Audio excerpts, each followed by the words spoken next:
Merong mga difficulties tayong haharapin, financial difficulties, membership difficulties, leadership difficulties. Lahat ng yan ay mga difficulties. But we should not feel saddened by those difficulties. Yung iba sa inyo may difficulty sa pag-upo. Kaya nga si Nanay Gayeng meron siyang kutson.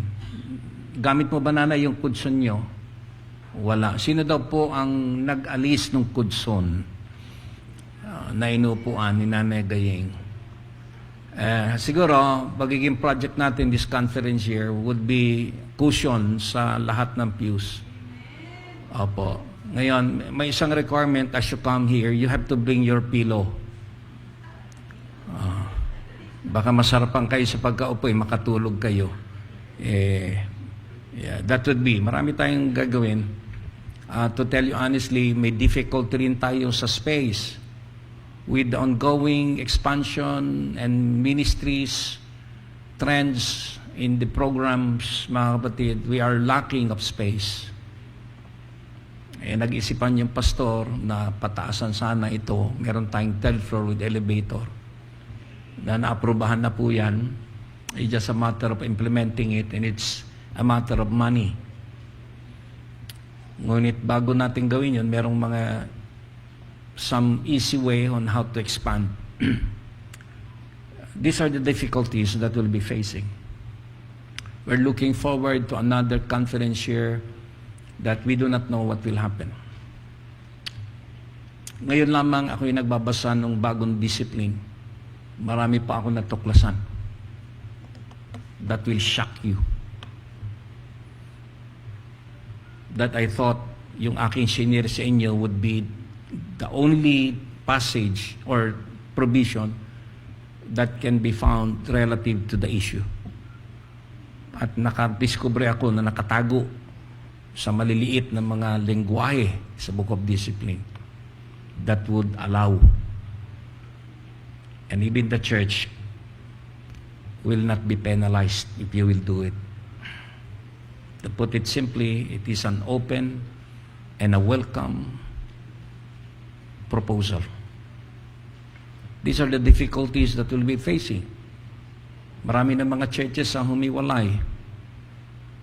Marami na rin nagbabalak pa. Marami na rin ngayon na nag-iisip that because of what's happening in the church, they have to leave.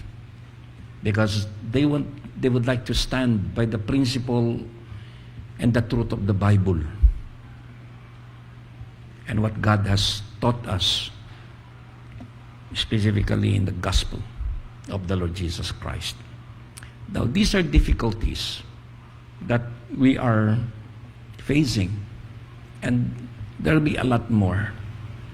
Yung iba sa inyo dumaan sa iyak dahil nahihirapan siya ngayon dahil nawala ang mahal niya sa buhay. Yung iba sa inyo maraming gastusin, but the income is not sufficient.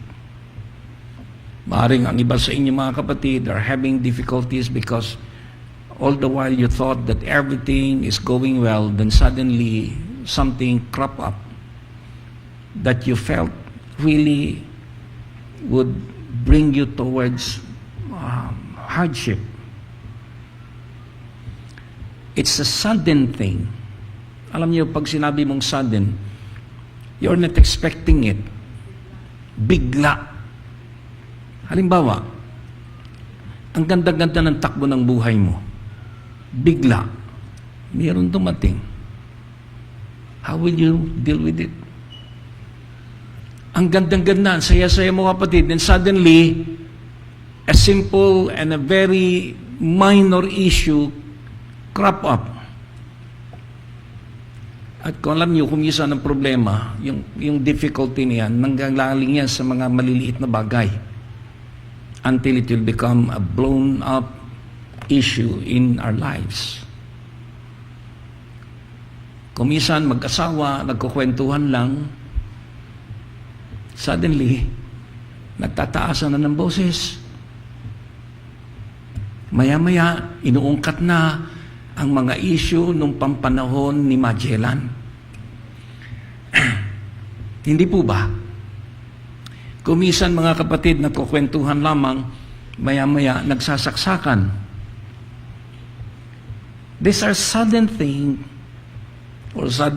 that may come. We do not have control. It happens. And most of the time we say it happens for a reason. We do not know. But there should be something that can answer all of this, which I would like to share with you today. There are 4 answers to sudden difficulties. Ngayon, kung meron po tayong problema ganoon, even your physical condition, mga kapatid, yung bang maya-maya okay ka naman, maya-maya bigla ka nang lalambot, maya-maya nahihirapan kang huminga, maya-maya hindi mo maintindihan. Bakit? Merong nitong recent, just want to share, merong isang basketball player ng PBA. I don't know if you know him, pero hindi naman kayo mahilig sa basketball, hayaan nyo na lang. Kasi kaya ko binabanggit, kasi ito yung basketball player na malapit kay Mrs. Mendilio. Si Bo Belga. Ang kanyang bansag sa kanya si Anli Rice. A 6'6" player na naging malapit kay Mrs. Mendilio. Dalawa yan si Castro ng TNT at saka ng Rain or Shine. Yung si Bo. Ngayon, kaya iniisip ko, Dr. Roseni, sa anniversary lagi, meron tayong kick-off. Ang kick-off natin will be always fun games. At yung opening game natin, ang imbitahin nating mag-o-open, mga noted na mga athlete. Ngayon, recently lang, nakatayo lang siya, nag-guard, biglang nag-collapse.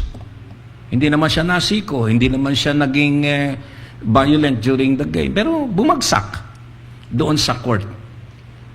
So, nagpanik lahat. Hanggang mahimas-masan si Bo. No, I'm just sharing this because all of the sudden, playing well, doing well, running to and fro, then suddenly, he collapsed. We will be facing sudden difficulties in life. Huwag natin pag-usapan pa yung matagal. Pag-usapan natin yung sudden because yung sudden difficulty will lead you to a blown up, difficult situation in your life. Sino po dito ngayon ang pagpunta pa lang dito, maayos ang pakiramdam, maya-maya masama na? Hindi dahil nakita niya yung kagalit niya, hindi dahil nakita niya may utang sa kanya. There are 4 answers to sudden difficulties which I would like to share with you today.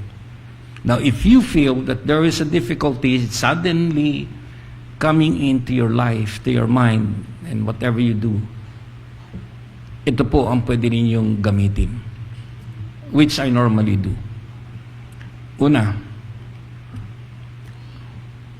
Ang una, Lord, how do I survive this trial? Tagalog, Panginoon, paano ko po pagtatagumpayan ang pagsubok? Yun po yung unang sagot. The first answer is, Lord, how do I survive this trial? Ngayon sasabihin nyo, paano naging sagot yan? Tanong yan. Because you can only provide answer when you ask that question. Amen. Sabihin mo sa sarili mo, Lord, how do I survive this trial? Sino ba dumadaan ngayon sa sudden difficulty? Sino po dito, mga kapatid? Ako ngayon dumadaan sa sudden difficulty. Alam niyo, ang sudden difficulty ni Pastor Menre, marami. Una, conference time. Walang puknat na naman ang aking message na tinatanggap regarding the discipline of the church. pastor, obispo, nagtatanong. Kaya kung minsan, iniisip ko, bakit akong tatanungin? Sila naman ng pastor din, di dapat alam nila yan. But probably because I'm knowledgeable and I'm a jurist when it comes to the book of discipline, which most of the pastors and even the bishops would acknowledge. Kaya marami kong sudden difficulty ngayon. Iniisip ko baka mapasama ako dahil sa mga sinishare ko sa kanila. Sudden difficulty din dahil, of course, thinking of the church today. Tayo, dito. Mayroong mga miyembro ayaw na pumunta kasi hindi na raw tayo United Methodist Church. Kahit dalawin mo, talagang ayaw, di anong gagawin natin? Kung mahalaga sa kanila ang pangalan at doon nababatay ang kaligtasan, anong gagawin natin? Pero tayo dito hindi nababatay sa pangalan ng kaligtasan. Amen. Ang kaligtasan ay sa relasyon mo sa Diyos. It is between you and God, not the church. The church cannot save you, but the church can provide you your salvation. But do not think that the church and even the doctrine of the church can save you. It is you and you alone. It is your relationship with God. God will never ask you how many times you attended the worship service. He will ask you, what is your relationship with the Father and His Son? Marami din akong sudden difficulty dahil kumisan lalapit sa akin yung kanilang problema sa destino. Sabi ko, pati ba naman yung destino mo, kapatid, paproblemahin ko pa. Ngayon, may sudden difficulty din ako. I don't mind Dr. Lem. Si Dr. Lem ay inaabogado ko doon sa Board of Ordained Ministry. One time, nag-message sa akin, sudden ito kami ni Mrs. Mendillo namimili ng, ano ba yung binibili namin? Basta may binibili kami gamit ng church, yung para sa Mother's Day. Oo, tama ba yung Mother's Day? Basta meron nag-message sa akin na sabing gano'n ng boom, etc. Bay, sinugod ko sila. Tama-tama nagmi-meeting sa NACS. Sinugod ko. Kasi matagal ako naging Board of Ordained Ministry chairperson. Kilala nila ako. Sinugod ko sila. Sabi ko, bakit ginagawa ninyo yung mga bagay na mali? And then we had some debate, discussion. At sila naman ay naniwala. Kako, ayoko kayong mapahiya. Ayoko kayong sa konferensya annual, doon ko kayo maipahiya. Dito palang ayusin na natin. And they nodded. Sudden difficulty, siyempre, physically, meron ding mga, sudden difficulty. Sino dito yung merong physically sudden difficulty? Yung buhok ko, huwag nyo nang alalahanin yan, hindi na sudden difficulty yan. It is a given reality. Yung bang, kahapon lang, malakas ka, ngayon, nanlulumo ka. Di ba? Kahapon, ang saya-saya mo, ngayon, malungkot ka. Sudden. Now, all of this, tanong mo, Lord, paano ko makasurvive nito, mga pagsubok na ito? Paano? Anong gagawin ko? Then that's the first answer that you have to deal with. Because you will ask that question, how do I survive this trial? Question, do you want to survive your own trial in life? Gusto niyo ba mag-survive? Kasama ba yung batang sumasagot?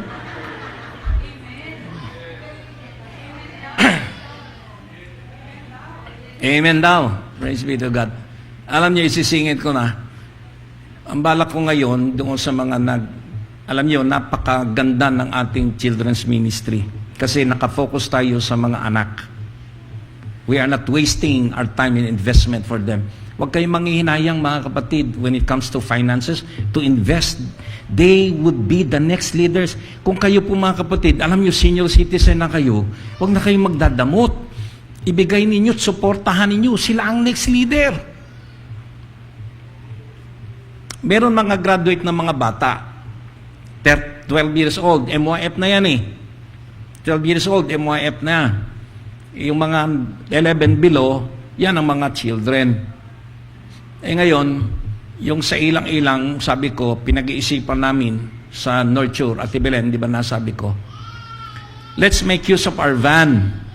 Yung mga bata doon sa ilang-ilang, much they wanted to come here, but they don't have, ang tawag doon, Jim, wala silang logistic to support. Ang gawin natin, part ng ministry, kunin mo sila noon, dali mo dito sila mag-aaral. You know how? Why? Because along the way, ang mga susunod yung nanay. Tama pa, mali? Ngayon lang, meron na eh. 3 yata o 4 yung galing ng ilang-ilang, naglakad. Ngayon, gawin natin yan pag ako'y ng kalsada sa karuhatan. Eh, malaking problema yung kalsada sa kaharutan. Oh, hindi na karuhatan yan, kaharutan na yan kasi hirap dumaan ngayon dyan. Hirap pumasok doon. So, how to survive? Ito ang sagot.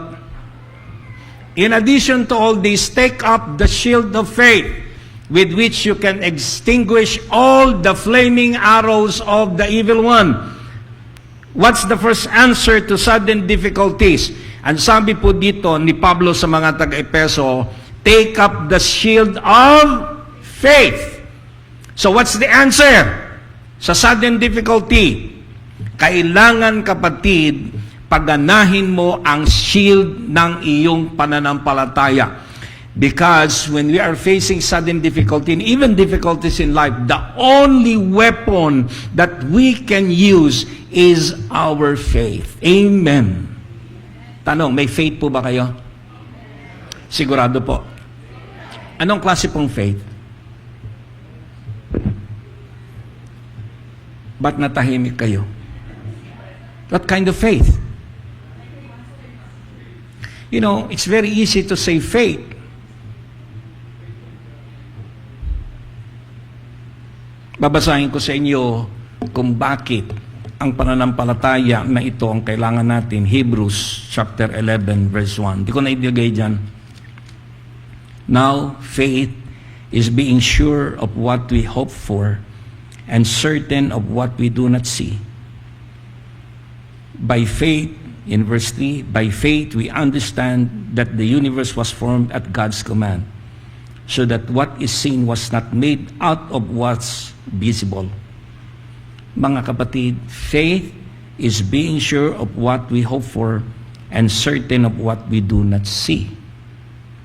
So if you have that kind of faith, ayon sa Hebrews, mga kapatid, you can extinguish all the flaming arrows of the evil one. Why? Because your faith is not on what you can do. Your faith is not about your own self. Your faith is not about how you deal with it. Your faith is all about your faith in God. Now, how do you see that your faith in God is a true faith? Pag ang pananampalataya mo, ang sabi dito, you are hoping on something na hindi mo nakikita. You are hoping on something that you cannot see. That's faith. Halimbawa, ang tanong doon, Lord, how do I survive this trial? Paano ko malalagpasan? Tanong, siguro hindi mo itatanong yan kung alam mo. Never you will ask that question if you know how to survive it. Am I correct? Eh, alam mo na pala, paano masurvive? Well, do not ask question. Because it is a sudden difficulty, you do not know what to do, you are still in limbo, you cannot find some answer to it, but how to survive this trial is by telling yourself, hindi ko alam anong mangyayari sa susunod na buwan. Hindi ko alam mangyayari mamaya. Hindi ko nalalaman ang anuman ang sitwasyon dahil sa problema. But there is something that will lead you to be able to survive it. Telling you yourself, I have faith in God. Hindi ko nakikita, pero alam ko, mapagtatagumpayan ko. Amen. Alam ko na magiging maayos ang lahat. Alam ko na mayroong magandang mangyayari after the storm. You know, your faith will enable you to say, well, it is just a sleep, not a fall. That's the first answer. Ang unang sagot sa sudden difficulty is your faith. Nothing can defeat you when it comes to faith. Sipin nyo, sabi dito, all the flaming arrows of the evil one, lahat ng gagawin ng evil spirits, hindi mananalo sa iyo yan because you have faith. Ibig sabihin, kung kakunin nyo ang tawag dito, ang soldier na ng unang araw may shield. Imagine mo yung mga araw na dumadiretso sa iyo, kapatid. You have the shield. Meaning to say, there is no way for the evil one to be able to establish his stronghold or foothold. Alam niyo, ang kaaway sa mundong ibabaw, hindi naman po flesh and blood. Ang kaaway natin ay evil spirits. Kaya halimbawa, nasaan lugar kayo, nasaan bang lugar kayo, ang kaaway naroon. Huwag kayong magpakampante. Kung minsan kasama mo misis mo, kasama mo mister mo, yung kaaway naririyan. The evil spirit is there. Huwag kayong magpakampante. Dahil yun ang kaaway. Now, the only way to succeed is for you to make use of the shield of your faith. Tandaan ninyo, ano man yan, kaya natin because we have faith in God. Ano man ang sitwasyon, we have that faith in God. Pangalawa, tanong, Lord, this is a fiery trial. Anong ibig sabihin ito, Tagalog, Emma? Panginoon, ito ay isang masyadong matindi pagsubok. Matindi. So, hindi lang itong pagsubok para makasurvive, but matindi. Sobrang tindi. Yung bang halos isipin mo araw at gabi, halos isipin mo, kagaya ngayon, nawawalan ako ng boses. Kanina, maayos naman ang boses ko.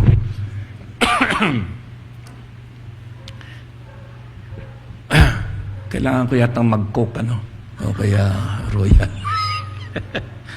Lord, this is a fiery trial. Wow! Hindi mo na alam kung anong sagot. Hindi mo na alam paano mo harapin. Panginoon, anong gagawin ko dito? Sana pinag-testify ko si Ludi.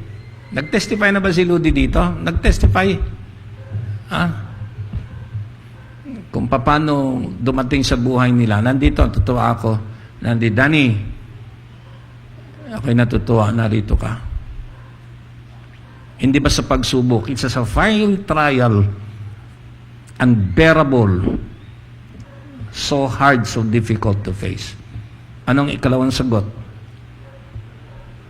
Who, through faith, are shielded by God's power until the coming of the salvation that is ready to be revealed in the last time.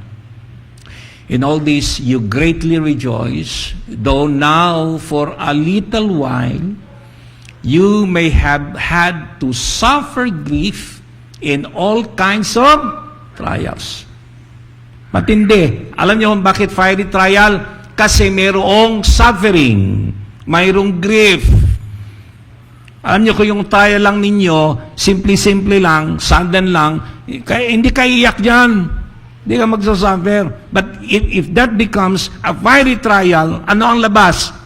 Suffering, grief, lungkot, iyak, bigat, lahat ng yan, dagdag mo. At ang binabanggit dito, all kinds of trials. Let me continue. These have come so that the proven genuineness of your faith. of greater worth than gold, which perishes even through refined by fire, may result in praise, glory, and honor when Jesus Christ is revealed. 1 Peter chapter 1, 5-7. So, ikalawang sagot, mga kapatid, ano po dapat ang maging sagot natin? Sabihin lang natin sa ating sarili, fiery trial, this is, sabi dito, a little while. Wala pong trial na hindi nagtapos. Walang pagsubok na hindi na-overcome. Hindi po pwedeng maging problema yan na walang sagot. Hindi problema ng problema na hindi mariresolve. Lahat ng problema may solusyon. Lahat ng problema may kasagutan. Kaya, pag meron kang ganito, anong sagot natin mga kapatid? Well, it will come and it will pass. Iiyak ka ngayon, magsasuffer ka ngayon, but there will come a time that it will be replaced by something beautiful. Sino po dito ang dumaan sa ganitong pagsubok na ngayon kaya niyang umiti? Marami kong i-example dito mga tao na dumaan sa ganitong pagsubok sa buhay. In a little while. Ang sagot, dadaan. But how your faith can usher you towards that is the most important thing. Yung iba, pag mayroon ng fiery trial, ayaw na mag-church. Ayaw na mag-involve sa gawain ng Panginoon. Ayaw na nila na magbigay. Ayaw na po nila maging sila ay tawagan. Ayaw na nila na sila ay bisitahin. Ayaw na nila na ano paman, mga kapatid. That's not how you deal with your life situation. Your faith will lead you, but do not be in a hurry, because in a while, alam nyo, pag ang pananampalatayaan siyang kumikilos, even in suffering, we can bear it. Even in grief, we can bear it. Because God is a gracious God. Yan ang kaibahan natin sa ibang mga tao. Kaya kung titingnan ko kayong lahat dito, naniniwala ako na kayong lahat ay walang problema. Pinaniniwalaan ko yun. Pero hindi totoong wala kayong problema. Naniniwala lang ako na wala kayong problema sapagkat ang grasya ng Diyos ay nasa sa inyo. Those who are living in the grace of God, though you have your problem with you can still serve God. You can still sing. You can still praise the Lord. Amen? That's the difference of having the faith in God, mga kapatid. Kaya ikalawang sagot doon, mga kapatid, sabihin mo sarili mo, dadaan din yan. And then, ang pangalawang sagot doon, pag fiery trial na yan, sabihin mo sa sarili mo, pinadadaan lang ako ng Panginoon. Bakit? To prove the genuineness of your faith. Totoo ba yung faith ninyo? O may faith lang kayo dahil kayo ay may kailangan sa Diyos. Pag hindi nyo na kailangan sa ang Diyos, wala na. At ang pananampalataya, ipapakita yan sa gawa. Hindi ho napapakita yan sa nguso. Ang sabi nga po ni James, chapter 2, verse 17, faith without work is dead. Kaya sabihin mo kapatid sa sarili mo, pag fiery trial yan, sabihin mo, nire-refine lang ako ng Panginoon. Alam niyo ba mga kapatid, kung nagkaminsan, God is allowing these difficulties to come along the way, you know. Why? Because God wanted us to be refined. Dahil meron siyang higit na ibibigay sa ating mas maganda at mabigat and mas mabigat na responsibilidad. And you need something different in terms of the kind of faith you will be using when God will provide this provision for you. Kaya kung minsan dumarating sa problema kasi inihanda tayo ng Panginoon. Kasi yung responsibility na ibibigay niya, yung blessing na ibibigay niya, ay hindi katapat ng kalagayan mo ngayon. I have to refine you to become a better one because what I'm going to give you is something that is so big and huge for you to handle. Kung hindi ka ready, hindi kita mabibigyan. Mabibigyan lang kita ng mas maganda pa dyan kung ikaw ay na-refine. Kaya huwag kayong matatakot na pag merong fiery trial, it's the end of your life. You welcome it in saying, dadaan din yan. Amen? Pangatlo, but Lord, Satan is harming.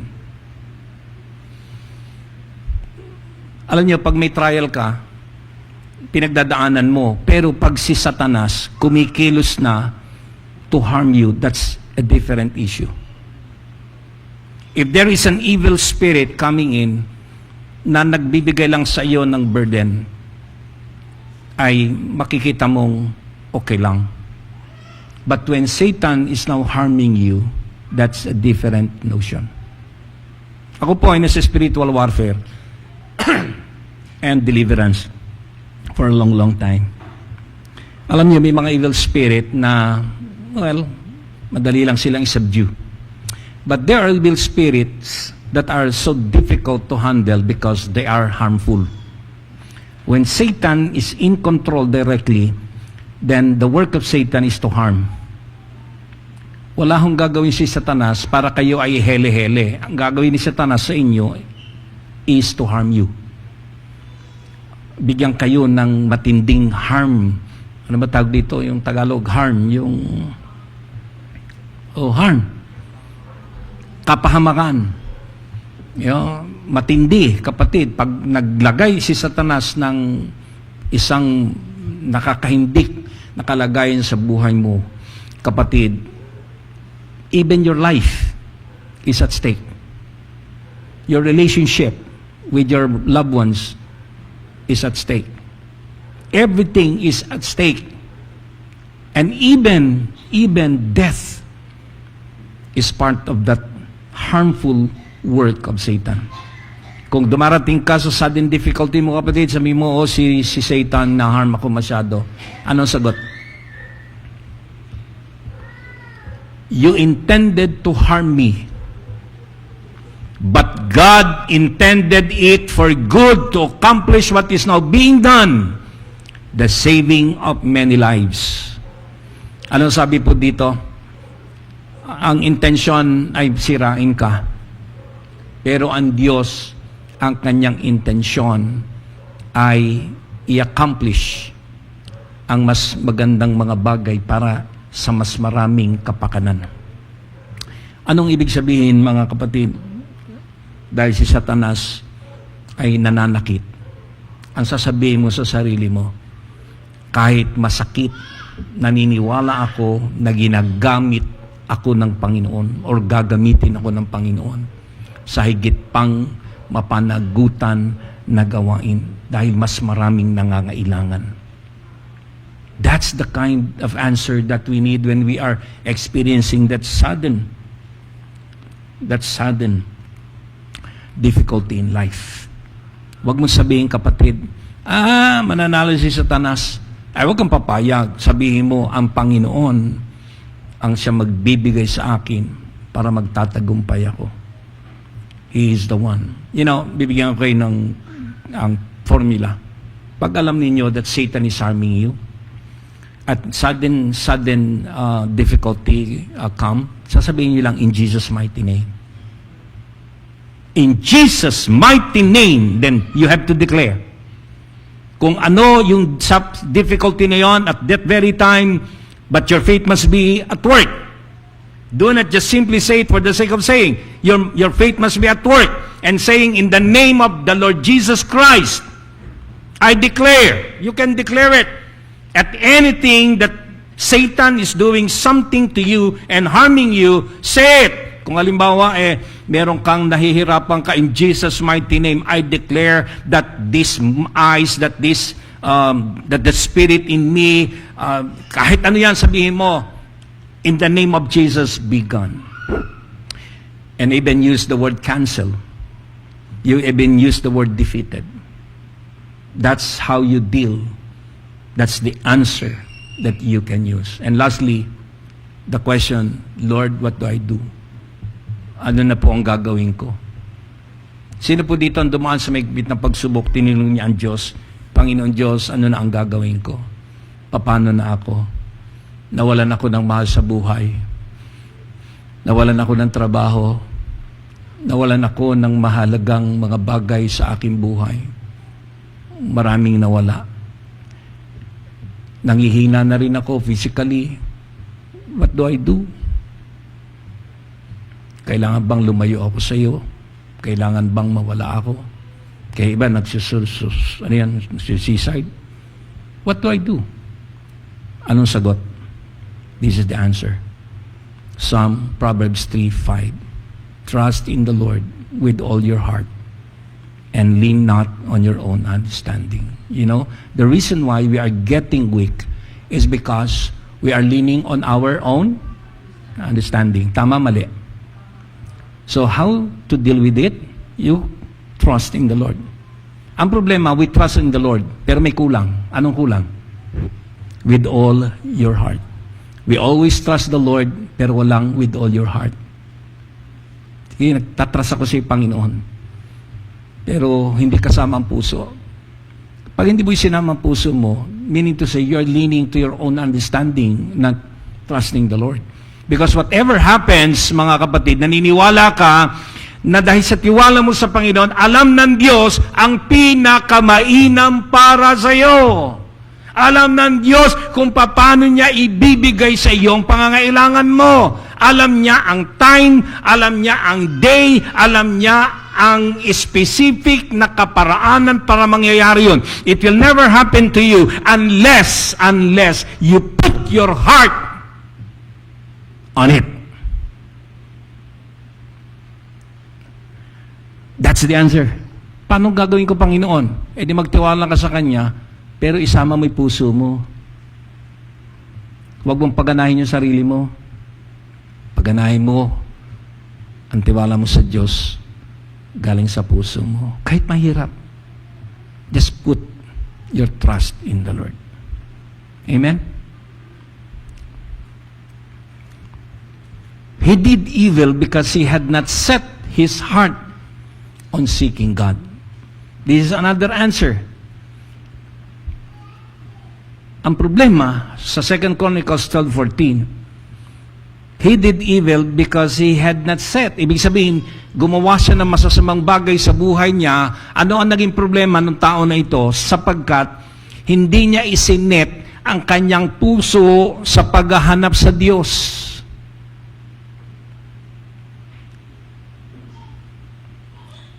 Ang tanong, Lord, paano ko gagawin ito? Na merong sudden trial, merong problemang mabigat na dumating sa buhay ko. Kapatid, ang gawin mo, kung saan-saan ka naghahanap ng sagot, bakit hindi mo iset ang puso mo na hanapin mo ang Panginoon? Hindi mo makikita ang Panginoon sa mall. Makita niyo ba ang Diyos sa mall? Maliban na lang kung yung fellowship na sa loob ng mall. Kagaya ng Victory na sa loob. Iniisip ko nga pwede ba tayo dyan sa SM, doon na lang tayo, maglagay tayo sa mall. CKC Mall, SM Mall, SM Ball. No?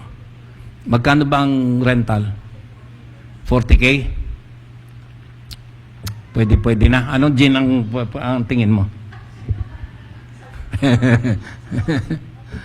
For the first time na isang church nandun sa mall. Sa Methodist Church, nandun sa mall. Na doon nagsa-service. So, do not know, lahat ng lumaki mga fellowship nag-start sa mall.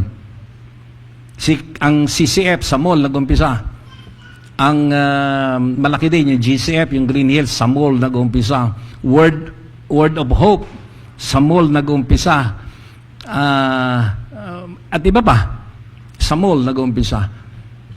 Subukan natin.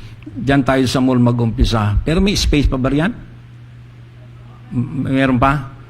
Sige, explore natin. Ipagpe-pray. Napupuntahan ko, magpe-pray akong ganyan. Malay ninyo. Diba? By faith. Diba? We are hoping on something that we cannot see. Amen! Ngayon, naniniwala kayo, posible ang mga bagay na yon. Sumagot kayo, kasi kailangan ng faith ninyo gumana. Because you cannot do anything unless you seek the Lord. Your heart must seek the Lord. Yan ang sagot. Huwag ninyong hanapin sa email. Huwag ninyong hanapin sa YouTube. Huwag ninyong hanapin saan ba? Sa TikTok. Sa kung ano ng mga social media platform. Huwag niyo hanapin doon. Yung puso ninyo, hanapin ninyo ang Diyos. At ano ang best way at saan ninyo mahahanap ang Diyos? Bible. Pakitaas nga ang mga kamay ng mga may Bible ngayon kasi hindi na ako nagpapataas ng kamay. Aba, kamangha-mangha. Marami pa din. Purihin ang Diyos. Ay, yung iba po, hanggang ngayon, wala pa rin. Na hindi ko na ako nagpapataas Purihin ang Diyos. You know, the very Word of God is where we can find Him. Where? To seek the Lord. Kapatid, dalo kayo ng mga, yung Zoom nating mga activities. Meron tayong mga, yung cell group natin, si Dr. Razen, naglilid yan. Hindi lang doktora ng bata yan, doktora na rin ngayon yan ng kaluluwa ng tao. Oh, mga kapatid, do not waste the time seeking the Lord. Yan po ang sagot. If you have difficulties, wala po yan sa inuming dipataranta. Wala po yan sa mga komunikasyon ng kaibigan, etc. It will give you a temporary relief, but it will not give solution to your situation. Who will provide? It is God. So you have to seek the Lord all the time. Now seek Him with your heart. May the Lord bless us all. Good morning.